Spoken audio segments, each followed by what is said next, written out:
ہیں یعنی چلمن نشین تو ان کے نام آ جائیں گے۔ یہ آج آپ کو لیفٹیننٹ جنرل شاہد حدید کی زبانی ایک چھوٹا سا پیراگراف سنانا ہے، لیکن پہلے ہم بات کریں گے chief of army staff general Asim Munir Hilal Imtiaz military آج کل برطانیہ کے دورے پہ ہیں اور بہت ساری افواہیں ہیں ان کے دورے کے بارے میں۔ یعنی یہ بات بھی کہی جا رہی ہے کہ کیونکہ روس اور یوکرائن کے جنگ میں ہم نے یوکرائن کو کافی جو چھوٹی قسم کا اسلحہ تھا وہ بیچا، تو اب کہا جا رہا ہے کہ شاید یوکرائن میں جو ہے وہ فوج تعینات کرنی پڑ جائے، یعنی جب جنگ بند ہو تو وہاں پہ کوئی اقوام متحدہ کے زیر انتظام یا یورپی ممالک کے زیر انتظام وہاں پہ فوج تعینات کرنی پڑ جائے۔ یہ تھیوری مارکیٹ میں مختلف تجزیہ کیا جا رہا ہے کہ شاید اس میں پاکستانی فوج کو جو ہے نا وہاں پہ تعینات کیا جائے، کیونکہ اس طرح فوج کا فائدہ ہوتا ہے، ملک کا بھی فائدہ ہوتا ہے، فوج کو جو تنخواہیں ہیں وہ اچھی ملتی ہیں اور ملک کو بھی کچھ شیئر ملتا ہے۔ لیکن وہ وہاں پہ اس لیے جو ہے نا وہ مشکل میں پڑ گئے ہیں۔ اصل میں یہ جو اتنے نام ہوتے ہیں نا تو اس کی جو علامتی ویلیو ہوتی ہے وہ بہت زیادہ ہوتی ہے، یعنی اگر کچھ وقوع پذیر نہ بھی ہو، کس طرح جس طرح آج وہاں پہ مائیکل پولک ایک وکیل ہے، انہوں نے وہاں پہ پریس کانفرنس کی، انہوں نے کہا کہ وہ برطانیہ کے اٹارنی جنرل سے اجازت لے رہے ہیں کہ وہ جنرل عاصم منیر کے خلاف جو ہے وہ مقدمہ دائر کریں۔ اب مقدمے کی جو انہوں نے بنیاد بنائی ہے، انہوں نے کہا جی کچھ دن پہلے عاصم منیر صاحب نے بیان دیا کہ وہ مخالفین کا ایک ہاتھ اور ایک پیر کاٹ دیں گے۔ آپ کو یاد ہوگا آج سے چند دن پہلے انہوں نے ذکر کیا، ایک آیت پڑھی اور پھر اس کا جو ہے نا وہ انہوں نے فسادیوں کو کہ جی ان کے ہاتھ پیر کاٹ دیں مخالف سمت میں سو اینڈ سو، اس بات کا جو ہے نا وہ جو تھے مائیکل پولک انہوں نے ذکر کیا۔ پھر اس کے بعد انہوں نے ذکر کیا 26 نومبر کا، 24 نومبر جو کچھ اسلام آباد میں ہوا، جو قتل عام ہوا، جو گولی چلی، مائیکل پولک کا کہنا ہے کہ اس کی ذمہ داری جو ہے وہ رینجرز پہ عائد ہوتی ہے، رینجر جو ہے وہ آرمی چیف کے انڈر ہے، اس کو انہوں نے ذکر کیا۔ پھر انہوں نے ذکر کیا کہ جو پاکستان کے وزیر اعظم ہیں فارم 47 کے، یہ فارم 47 کا تو میں کہہ رہا ہوں، مائیکل پولک نے نہیں کہا، کہ انہوں نے جب اپنی جو ہے نا وہ تقریر کی تو انہوں نے بھی کہا کہ جی یہ جو سارا آپریشن تھا تو یہ سارا جو ہے وہ آرمی چیف صاحب کی مدد سے اور ان کے تعاون سے مکمل ہوا۔ یہ بات واقعی شہباز شریف نے کہی۔ اس کے بعد انہوں نے جو ہے نا وہ حوالہ دیا محسن نقوی کے بیان کا کہ محسن نقوی نے کہا تھا کہ جی ہم جو ہے وہ 5 منٹ میں یہ سارا کچھ جو ہے وہ ڈی چوک سے صاف کر دیں گے۔ تو بہرحال اس کی جو سگنیفیکنس ہے، اس کی جو اہمیت ہے، کیونکہ یہ جو سارا کچھ ہے نا یہ پاکستان کی تاریخ میں ایسا کبھی نہیں ہوا۔ یعنی آپ دیکھیں کہ ایوب خان ایک اوریجنل ڈکٹیٹر تھے، یحییٰ خان ڈکٹیٹر تھے، ضیاء صاحب ڈکٹیٹر تھے، پرویز مشرف ڈکٹیٹر تھے، لیکن یہ والے حالات یہ بالکل سوشل میڈیا پہ وائرل ہے۔ اس میں صابر شاکر بھی موجود ہیں، بلکہ صابر شاکر صاحب نے 2-3 سوال بھی کیے ہیں مائیکل پولک پہ کہ یہ کس طرح ہوگا۔ تو بہرحال یہ لندن سے بڑی عجیب و غریب جو ہے وہ خبر ہے کہ وہاں پہ انہوں نے اجازت مانگی ہے اٹارنی جنرل سے، جو انگلینڈ کے یا UK کے اٹارنی جنرل ہیں، ان سے مائیکل پولک نے اجازت مانگی ہے کہ وہ مقدمہ درج کرنا چاہتے ہیں۔ اور جو اہم ترین بات تھی اس میں وہ یہ تھی کہ مائیکل پولک کہتے ہیں کہ ڈی چوک کے حوالے سے ان کے پاس درجنوں جو ہے وہ ثبوت موجود ہیں، ان کے پاس ایویڈنسز ہیں، یہ مائیکل پولک کا کہنا ہے۔ پھر انہوں نے متی اللہ جان کا بھی ذکر کیا، نام نہیں لیا، لیکن انہوں نے کہا کہ صحافی جو ہے نا وہ گئے ہسپتالوں میں گئے اور ان کو ملنے نہیں دیا گیا، ان کو ریکارڈ نہیں دیا گیا۔ اب یہ بات کہاں سے آئی؟ یہ بات سب سے پہلے کی تھی BBC نے، یعنی BBC بھی تو انہی کا ادارہ ہے۔ BBC نے یہ بات کی تھی کہ جی ہسپتال پیمز ہے یا پولی کلینک ہے وہ ریکارڈ نہیں دے رہے۔ تو بہرحال یہ ڈیولپنگ سٹوری ہے اور بڑی عجیب و غریب سی سٹوری ہے۔ اب پاکستان میں آپ جانتے ہیں کہ آرمی چیف کیا ہوتا ہے، اس کی کیا حیثیت ہوتی ہے۔ میں اکثر آپ کو جو ہے نا کہہ چکا ہوں کہ پاکستان میں جو ہے وہ استغفر اللہ نعوذ باللہ جو آرمی چیف ہیں وہ کم از کم نبوت کے عہدے پہ فائز ہوتے ہیں، وہاں لندن میں یہ ٹریٹمنٹ کی جا رہی ہے۔ تو بہرحال دیکھتے ہیں مائیکل پولک یا وہاں کی گورنمنٹ کیا کرتی ہے، یہ جب مزید تفصیلات آئیں گی تو آپ سے شیئر کریں گے۔ D G I S P R صاحب یہ لمز یونیورسٹی لاہور میں وہاں پہ گئے اور پہلے تو انہوں نے رجسٹریشن کرنا چاہیے کہ جی وہ رجسٹریشن کر لیں جی فلاں اسٹوڈنٹ، تو بتایا جاتا ہے کہ زیادہ تر اسٹوڈنٹس نے نا دلچسپی ظاہر نہیں کی کہ چھوڑیں جی رجسٹریشن اور یہ وہ، یا پتنی اسٹوڈنٹس خود چاہتے تھے کہ تمام کو اجازت ملے۔ بہرحال جو بھی ہوا انہوں نے دروازے کھول دیے کہ ٹھیک ہے جی سارے اسٹوڈنٹس آ جائیں۔ پھر وہاں پہ کہا جا رہا ہے کہ وہاں پہ سخت سوالات ہوئے D G I S P R پہ اور وہ کافی مشکل میں پڑ گئے۔ اگر یہ بات نہ ہوتی نا تو جو اسٹیبلشمنٹ کا ٹاؤٹ ہے حسن ایوب اس کو ٹویٹ نہ کرنا پڑتا، کیونکہ اس نے بعد میں ٹویٹ کیا کہ جی پی ٹی آئی کے کچھ لوگ تھے، پی ٹی آئی کے، انہوں نے D G I S P R کو مشکل میں ڈالنے کی کوشش کی، لیکن D G I S P R نے بڑے زبردست طریقے سے اور بڑے جو ہے نا وہ مفصل انداز میں سارے سوالوں کا جواب دیا۔ تو حسن ایوب کا ٹویٹ جو ہے وہ ثابت کرتا ہے کہ اس کا مطلب ہے یونیورسٹی میں کچھ نہ کچھ ہوا ہے۔ میں جس طرح پہلے عرض کر چکا ہوں کہ اگر یہ بیانیہ بنانے کا اتنا شوق ہے تو پھر اس کو لائیو کرے۔ اب لائیو یہ منصور علی خان نے کل پرسوں جو ہے نا وہ پروگرام کیا ہے طلبہ کے ساتھ، تو طلبہ نے منصور علی خان کو جو ہے نا وہ پاگل کر کے رکھ دیا ہے۔ فارم 47 میڈیا کا کردار ہر چیز انہوں نے منصور علی خان کی ٹنڈ کر دی ہے۔ تو اسی طرح پروگرام کرے، نوجوانوں سے پوچھے نوجوان کیا سوچ رہے ہیں۔ اور پھر آج سنائیں لمز کے باہر مظاہرے بھی ہوئے ہیں اور وہ مریم صفدر کا پسندیدہ نعرہ بھی لگا ہے، یہ جو دہشت گردی ہے اس کے پیچھے فلاں فلاں، یہ جو غنڈہ گردی ہے فلاں فلاں، یہ مریم صفدر کا پسندیدہ نعرہ ہوتا تھا کسی دور میں، باجوہ کے دور میں، فیض کے دور میں، اور وہ اپنے سامنے کھڑے ہو کر یہ لوگوں سے نعرے مرواتی تھی پیسے دے کے۔ تو یہ مریم صفدر کا یہ فیورٹ نعرہ تھا، وہی نعرے آج لاہور میں لگے ہیں۔ اس کے علاوہ یہ بھی اسٹوڈنٹ نے کہا ہے کہ یہ جو نامعلوم ہے یہ ہم سب کو معلوم ہے، اس قسم کا تو سوشل میڈیا پہ وہ جو ہے نا کافی وائرل ہے۔ لیکن میں یہ بات آپ کو بتا دوں کہ یہ جو ہے نا وہ قابل اطمینان ہے، یعنی یہ قابل اطمینان ہے کہ اسٹوڈنٹس یا نوجوان خاص کر، میں اکثر ذکر کرتا ہوں نوجوانوں کا کہ وہ کشتیوں میں نہ ڈوبے، وہ جو ہے نا سمندر کی تہہ میں نہ جائیں، وہ سوال پوچھیں اور ان کے جواب مانگے۔ اور یہ سب سے بڑی قوت ہے، پاکستان کے 60% جو آبادی ہے وہ نوجوان ہیں۔ آج انہوں نے D G I S P R سے سوال پوچھے، زبردست لطف آ گیا۔ آج مجھے بڑی خوشی ہوئی، یقین کریں بڑی خوشی ہوئی کہ جو عمران خان کا بویا ہوا شعور تھا وہ فصل لا رہا ہے، اور اس نے فصل لانی ہے، کیونکہ یہ 76 سال سے نا بہت چورن بک چکا۔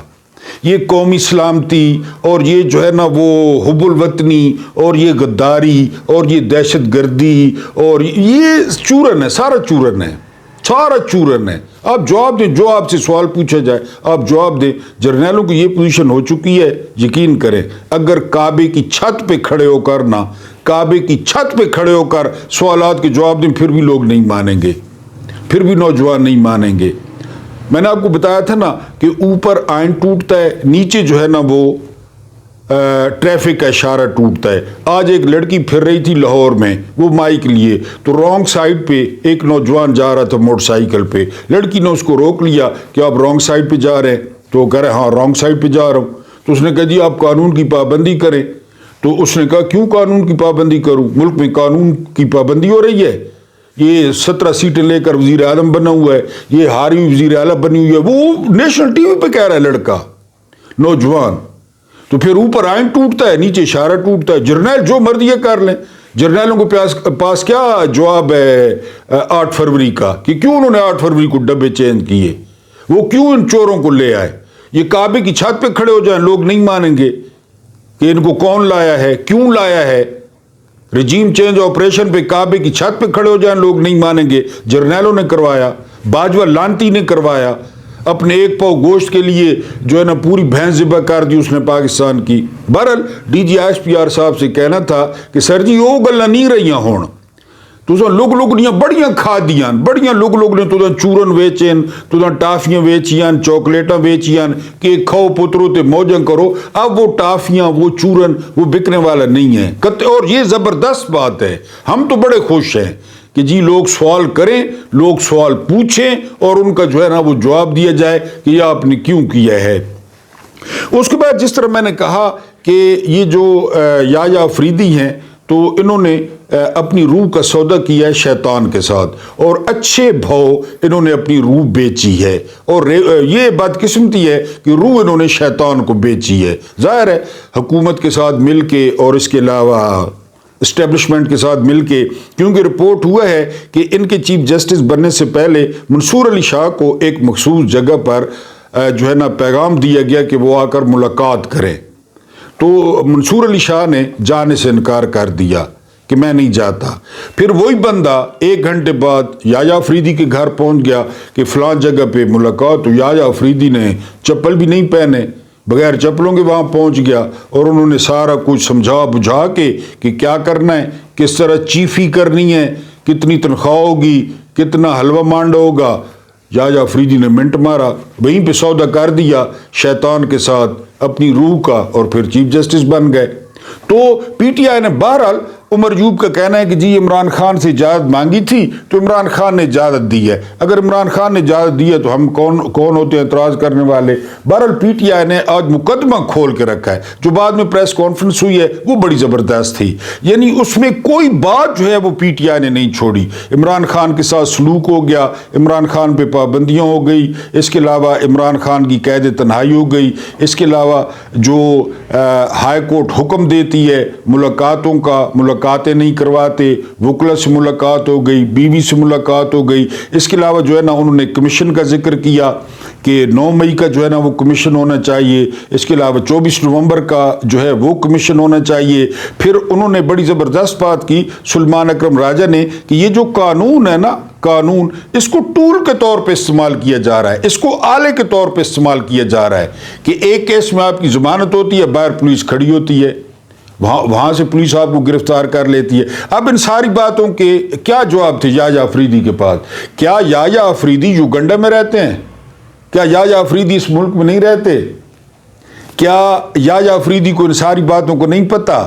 جب وہ چیف نہیں تھے اس وقت وہ سارا کچھ نہیں دیکھ رہے تھے, یا اب تو اتنا عرصہ ہو گیا چیف بنے اب وہ سارا کچھ نہیں دیکھ رہے؟ بہرحال پی ٹی آئی نے تمام حجت کیا ہے, بڑا اچھا کیا ہے اور بڑا زبردست جو ہے انہوں نے اپنے جو تھے مقدمات یا کہیں یا تحفظات کہیں یا استغاثہ کہیں, انہوں نے یحییٰ آفریدی کو ساری باتوں سے آگاہ کر دیا ہے. کیونکہ کل کو یہ نہ ہو کہ جی ہمیں تو پتہ ہی نہیں تھا, ہمیں جو ہے نا وہ. اور پھر جس طرح میں نے اس سے پہلے والے ویلاگ میں کہا کہ یہ ایک بیلنسنگ ایکٹ بھی تھا, کیونکہ یحییٰ آفریدی خود تشریف لائے, انہوں نے شہباز شریف سے ملاقات کی اور اس پہ بڑی باتیں ہوئی. ظاہر ہے ہونی بھی چاہیے, چیف جسٹس کا کیا کام ہے حکمرانوں سے ملاقاتیں کرنا. لیکن پھر انہوں نے, آپ کو پتہ ہے جو ہے نا وہ, پھر یہ پتن کے پاپی ہیں, انہوں نے 24 گھنٹے میں یہ حل نکالا کہ اب اپوزیشن کو بلا لیا جائے, ان کے ساتھ بندے جو ہے نا وہ بلا لیے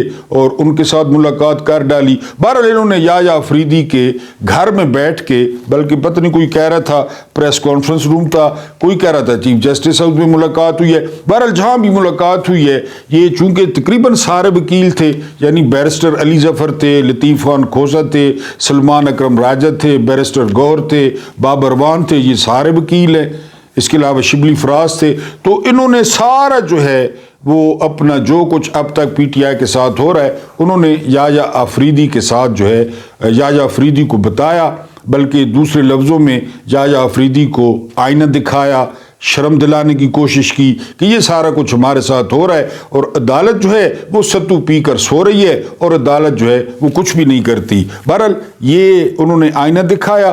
اس کے علاوہ آج چھوٹا سا پیراگراف ہے اور یہ کہ یہ جب کور کمانڈر جو ہے نا وہ لاہور تھے, لیفٹنٹ جنرل شاہد عزیز, تو ڈی ایچ اے کے وہاں لاہور کے انچارج تھے اور جو ہے نا وہ وہاں کے سارے معاملات دیکھ رہے تھے. یہ چھوٹا سا قصہ آپ کے سامنے کہ آپ سوال پوچھیں گے تو پھر آپ کے ساتھ جو ہے نا وہ یہی ہوگا چاہے کوئی بھی ہو، لیکن آپ کا کام ہے، ہمارا کام ہے سوال پوچھنا کہ جی ہم سوال پوچھیں گے.